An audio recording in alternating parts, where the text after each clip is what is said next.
ஆண்டவரும் இரட்சகருமாகிய இயேசு கிறிஸ்து நாமத்தில் நியூ கிரேஸ் டிவியின் மூலமாக உங்களுக்கு வாழ்த்துதல் தெரிவித்துக் கொள்கிறேன். இன்று வேதம் வாசித்தாயா? வாசிக்கலாமா? வேத பாடம் ரோமர் 5ஆம் அதிகாரம் மற்றும் 6. 5ஆம் அதிகாரம். இவ்விதமாக நாம் விசுவாசத்தினாலே நீதிமான்களாக்கப்பட்டிருக்கிறபடியால் நம்முடைய கர்த்தராகிய இயேசு கிறிஸ்து மூலமாய் தேவனிடத்தில் சமாதானம் பெற்றிருக்கிறோம். அவர் மூலமாய் நாம் இந்த கிருபையில் பிரவேசிக்கும் சிலாக்கியத்தை விசுவாசத்தினால் பெற்று நிலை கொண்டிருந்து தேவ மகிமையை அடைவோம் என்கிற நம்பிக்கையினாலே மேன்மை பாராட்டுகிறோம். அது மாத்திரமல்ல, உபத்திரவம் பொறுமையும், பொறுமை பரீட்சையும், பரீட்சை நம்பிக்கையும் உண்டாக்குகிறதென்று நாங்கள் அறிந்து உபத்திரவங்களையும் மேன்மை பாராட்டுகிறோம். மேலும் நமக்கு அருளப்பட்ட பரிசுத்த ஆவியினாலே தேவ அன்பு நம்முடைய இருதயங்களில் ஊற்றப்பட்டிருக்கிறபடியால் அந்த நம்பிக்கை நம்மை வெட்கப்படுத்தாது. அன்றியும் நாம் பலனற்றவர்களாய் இருக்கும் போதே குறித்த காலத்தில் கிறிஸ்து அக்கிரமக்காரருக்காக மரித்தார். நீதிமானுக்காக ஒருவன் மரிக்கிறது அரிது, நல்லவனுக்காக ஒருவேளை ஒருவன் மரிக்க துணிவான். நாம் பாவிகளாய் இருக்கையில் கிறிஸ்து நமக்காக மரித்ததினாலே தேவன் நம்மேல் வைத்த தமது அன்பை விளங்க பண்ணுகிறார். இப்படி நாம் அவருடைய இரத்தத்தினாலே நீதிமான்களாக்கப்பட்டிருக்க கோபாக்கினைக்கு நீங்களாக அவராலே நாம் ரட்சிக்கப்படுவது அதிக நிச்சயமாமே. நாம் தேவனுக்கு சத்துருக்களாய் இருக்கையில் அவருடைய குமாரனின் மரணத்தினாலே அவருடனே ஒப்புரவாக்கப்பட்டோமே. ஆனால் ஒப்புரவாக்கப்பட்ட பின் நாம் அவருடைய ஜீவனாலே ரட்சிக்கப்படுவது அதிக நிச்சயமாமே. அதுவுமல்லாமல் இப்பொழுது ஒப்புரவாகுதலை நமக்கு கிடைக்க பண்ணின நம்முடைய கர்த்தராகிய இயேசு கிறிஸ்து மூலமாய் நாம் தேவனை பற்றியும் மேன்மை பாராட்டுகிறோம். இப்படியாக ஒரே மனுஷனாலே பாவமும் பாவத்தினாலே மரணமும் உலகத்திலே பிரவேசித்தது போலவும் எல்லா மனுஷரும் பாவம் செய்தபடியால் மரணம் எல்லாருக்கும் வந்தது போலவும் இதுவும் ஆயிற்று. நியாயப்பிரமாணம் கொடுக்கப்படுவதற்கு முன்னும் பாவம் உலகத்தில் இருந்தது.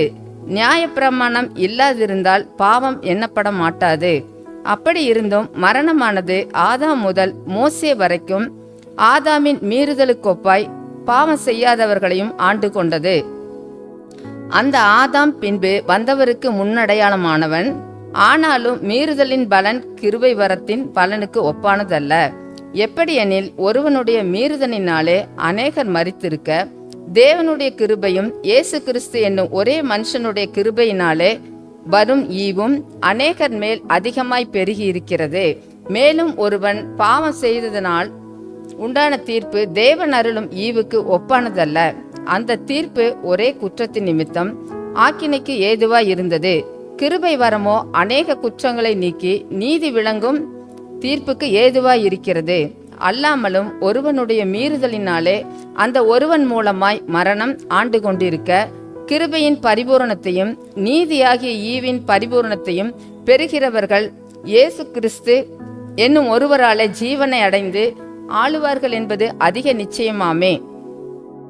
ஆகையால் ஒரே மீறுதலினாலே எல்லா மனுஷருக்கும் ஆக்கினைக்கு ஏதுவான தீர்ப்பு உண்டானது போல ஒரே நீதியினாலே எல்லா மனுஷருக்கும் ஜீவனை அளிக்கும் நீதிக்கு ஏதுவான தீர்ப்பு உண்டாயிற்று. அன்றியும் ஒரே மனுஷனுடைய கீழ்ப்படியாமையினாலே அநேகர் பாவிகளாக்கப்பட்டது போல ஒருவருடைய கீழ்ப்படிதினாலே அநேகர் நீதிமான்களாக்கப்படுவார்கள். மேலும் மீறுதல் பெருகும்படிக்கு நியாயப்பிரமாணம் வந்தது. அப்படி இருந்தும் பாவம் பெருகின இடத்தில் கிருபை அதிகமாய் பெருகிற்று. ஆதலால் பாவம் மரணத்துக்கு ஏதுவாக ஆண்டு கொண்டது போல கிருபையானது நம்முடைய கர்த்தராகிய இயேசு கிறிஸ்துவின் மூலமாய் நீதியினாலே நித்திய ஜீவனுக்கு ஏதுவாக ஆண்டு கொண்டது. 6ஆம் அதிகாரம். ஆகையால் என்ன சொல்லுவோம்? கிருபை பெருகும்படிக்கு பாவத்திலே நிலை நிற்கலாம் என்று சொல்லுவோமா? கூடாதே. பாவத்துக்கு மரித்த நாம் இனி அதிலே எப்படி பிழைப்போம்? கிறிஸ்து இயேசுவுக்குள்ளாக ஞானஸ்தானம் பெற்ற நாம் அனைவரும் அவருடைய மரணத்துக்குள்ளாக ஞானஸ்தானம் பெற்றதை அறியாமல் இருக்கிறீர்களா? மேலும் பிதாவின் மகிமையினாலே கிறிஸ்து மரித்தோரிலிருந்து எழுப்பப்பட்டது போல நாமும் புதிதான ஜீவனுள்ளவர்களாய் நடந்து கொள்ளும்படிக்கு அவருடைய மரணத்திற்குள்ளாக்கும் ஞானஸ்நானத்தினாலே கிறிஸ்துவுடனே கூட அடக்கம் பண்ணப்பட்டோம். ஆதலால் அவருடைய மரணத்தின் சாயலில் நாம் இணைக்கப்பட்டவர்களானால் அவர்கள் உயிர்த்தெழுதலின் சாயலிலும் இணைக்கப்பட்டிருப்போம். நாம் இனி பாவத்துக்கு ஊழியம் செய்யாதபடிக்கு பாவ சரீரம் ஒழிந்து போகும் பொருட்டாக நம்முடைய பழைய மனுஷன் அவரோடு கூட சிலுவையில் அறையப்பட்டதென்று அறிந்திருக்கிறோம். மரித்தவன் பாவத்துக்கு நீங்கி விடுதலையாக்கப்பட்டிருக்கிறானே. ஆகையால் கிறிஸ்துவுடனே கூட நாம் மரித்தோமானால் அவருடனே கூட பிழைத்தும் இருப்போம் என்று நம்புகிறோம். மரித்தோரிலிருந்து எழுந்து கிறிஸ்து இனி மரிப்பதில்லை என்று அறிந்திருக்கிறோம். மரணம் இனி அவரை ஆண்டு கொள்வதில்லை. அவர் மரித்தது பாவத்திற்கென்று ஒரே தரம் மரித்தார். அவர் பிழைத்திருக்கிறது தேவனுக்கென்று பிழைத்திருக்கிறார். அப்படியே நீங்களும் உங்களை பாவத்திற்கு மரித்தவர்களாகவும் நம்முடைய கர்த்தராகிய இயேசு கிறிஸ்துவுக்குள் தேவனுக்கென்று பிழைத்திருக்கிறவர்களாகவும் எண்ணிக்கொள்ளுங்கள். ஆகையால் நீங்கள் சரீர இச்சைகளின்படி பாவத்திற்கு கீழ்ப்படியத்தக்கதாக சாவுக்கேதுவான உங்கள் சரீரத்தில் பாவம் ஆளாதிருப்பதாக. நீங்கள் உங்கள் அவயங்களை அநீதியின் ஆயுதங்களாக பாவத்திற்கு ஒப்புக்கொடாமல் உங்களை மரித்தோரிலிருந்து பிழைத்திருக்கிறவர்களாக தேவனுக்கு ஒப்புக்கொடுத்து உங்கள் அவயவங்களை நீதிக்குரிய ஆயுதங்களாக தேவனுக்கு ஒப்புக்கொடுங்கள். நீங்கள் நியாயப்பிரமாணத்திற்கு கீழ்ப்பட்டிராமல் கிருபைக்கு கீழ்ப்பட்டிருக்கிறபடியால் பாவம் உங்களை மேற்கொள்ள மாட்டாது. இதனால் என்ன? நாம் நியாயப்பிரமாணத்திற்கு கீழ்ப்பட்டிராமல் கிருபைக்கு கீழ்ப்பட்டிருக்கிறபடியால் பாவம் செய்யலாமா? கூடாதே. மரணத்துக்கு ஏதுவான பாவத்துக்கானாலும் நீதிக்கேதுவான கீழ்ப்படிதலுக்கானாலும் எதற்கு கீழ்ப்படியும்படி உங்களை அடிமைகளாக ஒப்பு கொடுக்கிறீர்களோ அதற்கே கீழ்ப்படுகிற அடிமைகளாய் இருக்கிறீர்கள் என்று அறியீர்களா?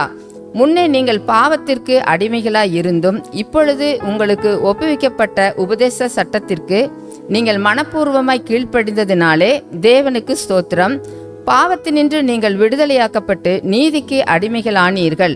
உங்கள் மாம்ச பலவீனத்தின் நிமித்தம் மனுஷர் பேசுகிற பிரகாரமாய் பேசுகிறேன். அக்கிரமத்தை நடப்பிக்கும்படி முன்னே நீங்கள் உங்கள் அவயவங்களை அசுத்தத்திற்கும் அக்கிரமத்திற்கும் அடிமைகளாக ஒப்பு கொடுத்தது போல இப்பொழுது பரிசுத்தமானதை நடப்பிக்கும்படி உங்கள் அவயவங்களை நீதிக்கு அடிமைகளாக ஒப்புக்கொடுங்கள். பாவத்திற்கு நீங்கள் அடிமைகளாய் இருந்த காலத்தில் நீதிக்கு நீங்கினவர்களாய் இருந்தீர்கள். இப்பொழுது உங்களுக்கு வெட்கமாக தோன்றுகிற காரியங்களினாலே அக்காலத்தில் உங்களுக்கு என்ன பலன் கிடைத்தது? அவைகளின் முடிவு மரணமே. இப்பொழுது நீங்கள் பாவத்தினின்று விடுதலையாக்கப்பட்டு தேவனுக்கு அடிமைகளானதினால் பரிசுத்தமாகுதல் உங்களுக்கு கிடைக்கும் பலன். முடிவோ நித்திய ஜீவன். பாவத்தின் சம்பளம் மரணம். தேவனுடைய கிருபை வரமோ நம்முடைய கர்த்தரையாக இயேசு கிறிஸ்தினால் உண்டான நித்திய ஜீவன் என்றார் என்பதே. ஆமேன். ஆண்டவர் ஆசீர்வதிப்பாராக. ஆமேன்.